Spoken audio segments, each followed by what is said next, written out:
Hello dear students, welcome to professor S P Goyal IAS classroom. प्यारे बच्चों, जो email पे अपना मोबाइल का नंबर दे रहे हैं मुझे और डिस्कस करना चाहते हैं, अपॉइंटमेंट ले रहे हैं, उनको क्या फ़ायदा हो रहा है?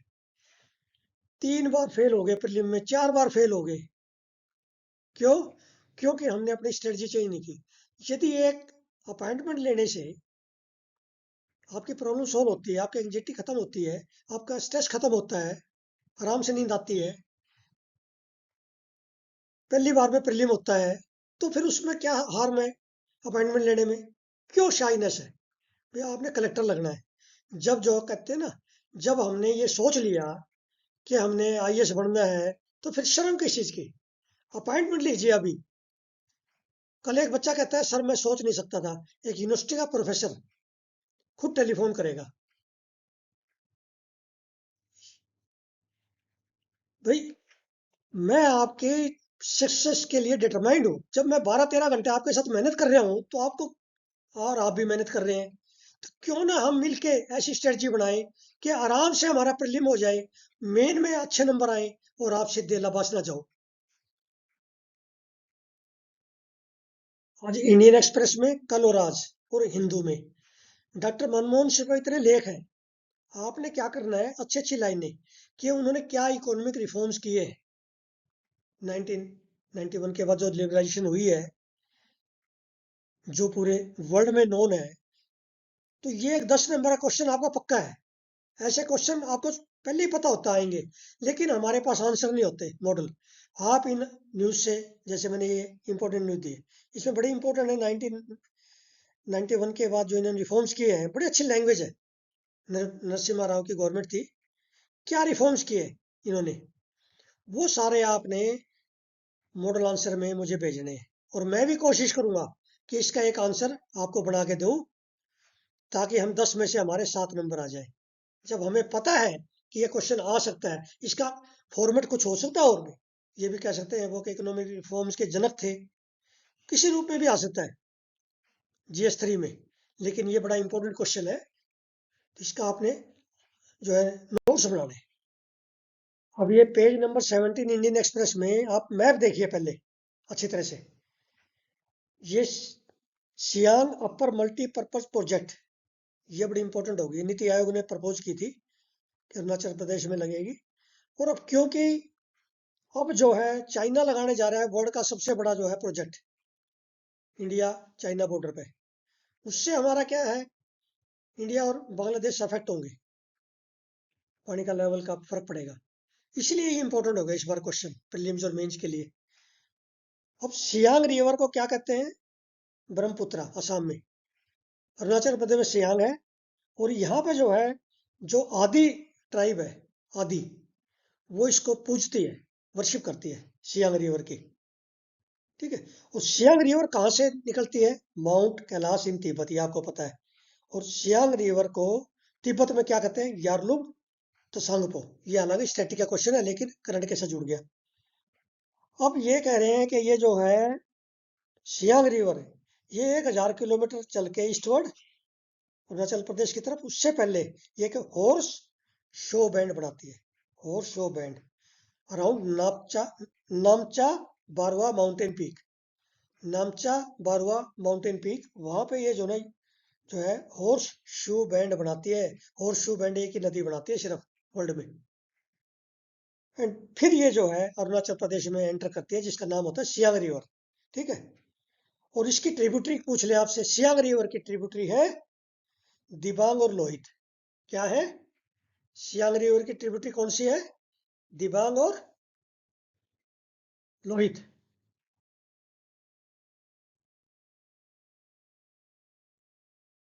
अब ये इंडियन एक्सप्रेस में न्यूज है, जितनी भी जो ड्रग्स की न्यूज आती है, क्योंकि कस्टम डिपार्टमेंट में, मिनिस्ट्री ऑफ होम अफेयर्स, ये सारे डील करते हैं, तो ये इंपॉर्टेंट है क्योंकि ये सिविल सर्वेंट के साथ जुड़ी हुई है, आपकी नौकरी के साथ जुड़ी हुई है।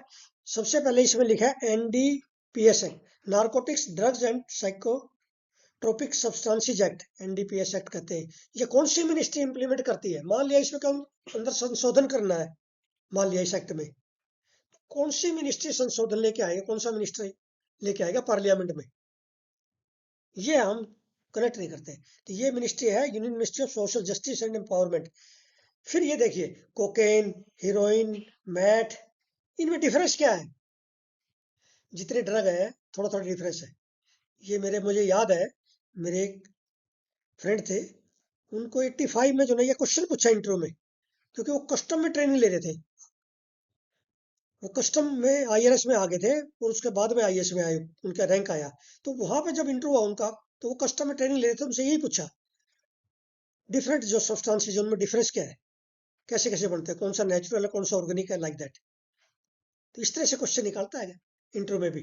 अब ये जो है हीरोइन जो है, ये ईरान से आती है। वैसे अफगानिस्तान से आते हैं, लेकिन अफगानिस्तान के जो नागरिक है उनको वीजा नहीं देता इंडिया। ठीक है ना? तो उसमें क्या है कि फिर ये ईरान जाती है, ईरान से जो ना एयर या सी रूट से आती है। ये आपको पता होना चाहिए कहाँ से कौन सी ड्रग आती है। देन मैथ एंड कोकेन आती है Panama, Peru and Mexico, via sea routes. ये साउथ अमेरिकन कंट्री। अब ये पूछ लें आपके, इनमें से कौन सी जो है साउथ अमेरिका से आती है, कंट्री से कौन सा ड्रग आता है, ये हमें पता होना चाहिए। अब नारकोटिक्स कंट्रोल ब्यूरो किस मिनिस्ट्री के अंडर काम करती है, बताइए? एनसीबी। पहले भी मैंने जो ना कई बार डाल चुका है, ये क्वेश्चन आएंगे इस तरह के। ये करती है मिनिस्ट्री ऑफ होम अफेयर्स। ठीक है ना? तो इस तरह का, ये हमें इस तरह की न्यूज कोई नहीं पढ़ता। ये कोई कोई रेयर ही पढ़ता है, कोई कोई बच्चा नहीं पढ़ता इस तरह की न्यूज। अब ये वर्ल्ड पेज पे न्यूज है। सबसे पहले तो हमें, क्योंकि नाटो का जो है बार बार जिक्र आता है, जब से यूक्रेन रशिया का युद्ध हुआ है ना, नाटो का जिक्र आता है। तो नाटो में कौन कौन सा कंट्री है, लेटेस्ट कौन सा कंट्री, एक दो ऐड हुए। ठीक है, एक तो ये याद रहे। दूसरा, बाल्टिक सी बॉर्डरिंग कंट्री कौन से हैं, जो बाल्टिक सी के साथ बॉर्डर करते हैं, वो कौन से कंट्री हैं, ये आप कमेंट बॉक्स में बताइए मुझे। क्या मैं बाल्टिक सी पे एक वीडियो डाल दूं आपको, जो हमारे एनरोल स्टूडेंट है, बाल्टिक सी पे कंप्लीट मैं वर्ल्ड मैप के थ्रू, उससे आपको याद हो जाएंगे। अब इसका एक प्रैक्टिस क्वेश्चन मैंने दिया है। अब वो आप प्रैक्टिस क्वेश्चन कर पाएंगे तो इसका मतलब आपको जो ना वर्ल्ड ज्योग्राफी की अच्छी नॉलेज है। अब ये प्रैक्टिस क्वेश्चन मैंने दिया है, कंसीडर द फॉलोइंग कंट्रीज, ऐसा आएगा। चाहे आपका रेड सी का आ जाए, यमन का आ जाए, आपका मेडिटेरियन सी का आ जाए, क्योंकि मेडिटेरियन सी इस बार बड़ा इंपॉर्टेंट है। इजराइल, ये जो है आपका लेबनान, इनकी वजह से। जन आपका नॉर्डिक कंट्रीज। ठीक है ना? तो फिनलैंड, एस्टोनिया, जर्मनी, लेटविया, इनमें से कौन से कंट्रीज हैं जो कि बाल्टिक सी के साथ बॉर्डर करते हैं? इस तरह के यदि क्वेश्चन आप कर लेते हैं तो इसका मतलब आपके जो ना कोई क्वेश्चन गलत नहीं हो सकता। अब मैं एक चीज आपसे पूछना चाहता हूँ, इस क्वेश्चन में क्या कमी है, आप बताइए। आप कहेंगे कि कोई कमी नहीं, बहुत अच्छा क्वेश्चन है, ऐसे ही आते हैं। जब ऐसे क्वेश्चन आते हैं, जब कोई institute, so called big institute, बड़ा कॉर्पोरेट, दिल्ली में ओल्ड राजेंद्र नगर में, यदि वो ये क्वेश्चन डालता है कम्युनिटी पे, तो उसके 10,000 व्यू होते हैं, मेरे 100 व्यू होते हैं। हालांकि वो ऐसे क्वेश्चन नहीं डालते इतने बढ़िया। यदि मैं जो है ये डालता हूँ, इसको अटेम्प्ट करने वाले, वहां पर अटेम्प्ट करने वाले 100 बच्चे अटेम्प्ट कर देंगे उन इंस्टीट्यूट में, कमेंट बॉक्स में आंसर डाल देंगे। लेकिन इसमें का एक या दो बच्चा करेगा। क्यों भाई? क्या ये क्वेश्चन 2 नंबर का नहीं आ सकता? जब मैं बता रहा हूँ, मेरा 4 डिकेड से ज्यादा का एक्सपीरियंस है, मैं एग्जामिनर की तरह से क्वेश्चन बना रहा हूँ। भाई या तो ये आप समझिए कि बड़े इंस्टीट्यूट ले करना है हमने, या हमने क्वालिफाई करना है, 100 से ऊपर नंबर लेने हैं, या आपने डिसाइड करना है। भाई आप, ये जरूरी नहीं है कि बड़े इंस्टीट्यूट का जो क्वेश्चन आएगा वही एग्जाम में आएगा। यूपीएससी को नहीं पता कौन सा बड़ी इंस्टीट्यूट है, या डॉक्टर एसपी गोयल का कितना एक्सपीरियंस है। क्वेश्चन डालना है, क्योंकि ये न्यूज़पेपर, मैं जो क्वेश्चन देता हूँ मैं नहीं देता, न्यूज़पेपर देता आपको, एग्जामिनर देता है। मेरा जो क्वेश्चन होता है वो एग्जामिनर के जो है दिमाग से आया होता है, ये मान के चलो घूम के। आपने ये अटेम्प्ट करके इसका आंसर डालना, मैं देखूंगा कितने बच्चे डालते हैं। जब ये करना शुरू कर दोगे मेरे साथ, मान लिया आपने 3 महीने में जो है मेरे 200 क्वेश्चन अटेम्प्ट कर दिए इस तरह से, उसमें तो 2 आ गए 4 नंबर के, और पास हो गए, आपकी जिंदगी जो ना बन गई, आपका करियर बन गया, आप आईएएस बन गए। फिर ये मत देखो किसी इंस्टीट्यूट का है, कितना बड़ा जो ना वो इंस्टीट्यूट है, ऐड मत देखो। अब एक ऐड जो है, मान लिया 10-12 लाख की ऐड दे दी, तो आप देखते हैं भाई ये तो बड़ा जबरदस्त जो ना इंस्टीट्यूट है। उसमें ये देखो उस इंस्टीट्यूट में कौन फैकल्टी है, कैसा पढ़ाती है, क्या ये क्वेश्चन एग्जाम में आते हैं। मैं ये नहीं कहता कि सारे इंस्टीट्यूट बेकार, नहीं। आपका जो करंट का है, करंट अफेयर्स के लिए कोई इंस्टीट्यूट नहीं है।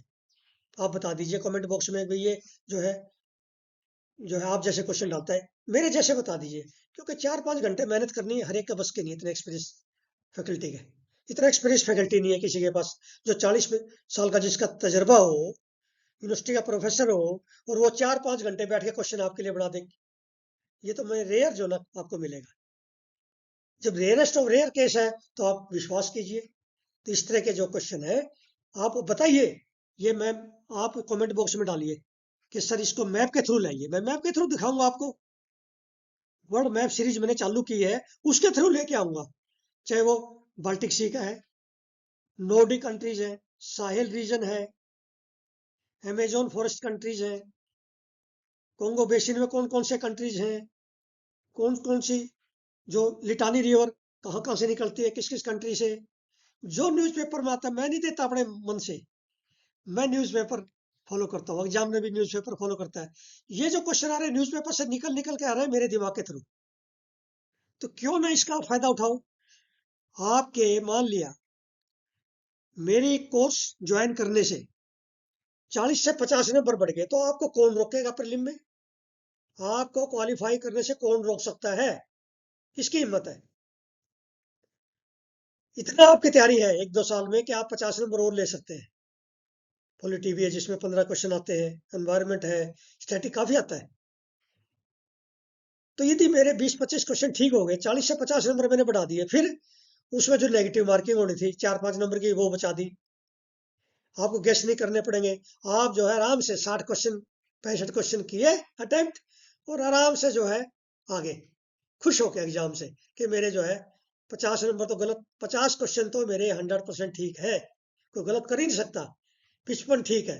इतना कॉन्फिडेंस आ जाएगा। तो इस कॉन्फिडेंस जब आएगा जब आप ऐसे विश्वास करोगे, और इंस्टीट्यूट के जो है उसका बिल्डिंग देख के, उसका नाम देख के, क्वेश्चन देखो, कंटेंट देखो, तब आप जो है प्रीलिम में जो है सेफली क्वालिफाई करोगे। नहीं तो यदि आप बिल्डिंग देखते रहे, बड़ी बड़ी इंस्टीट्यूट का नाम देखते रहे, तो 3-4 बार जो है इसी तरह हमारे साल खराब हो जाएंगे, जिससे हमारा करियर खराब हो जाएगा। मैं नहीं चाहता आपका एक साल भी खराब हो। Thank you very much.